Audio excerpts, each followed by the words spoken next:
To install ChatGPT on Mac, you can search in Google, download ChatGPT, and then go to chatgpt.com, go to the official website.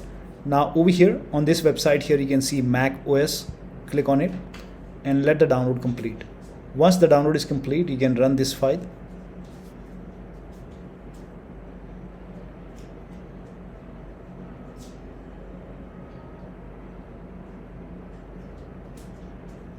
Now click on this DMG file,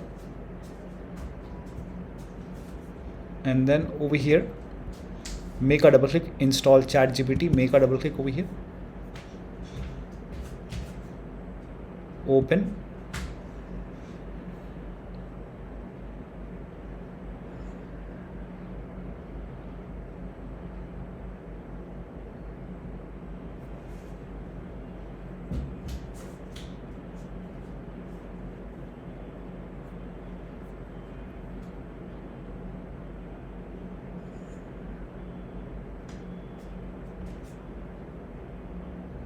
now hit allow over here,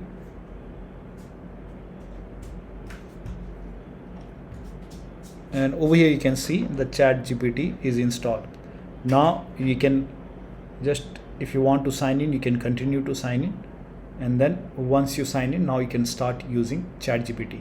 So this is how you can download or install ChatGPT on your Mac computer. So that'll be all. Thank you so much for your time, and please like this video and subscribe to my channel.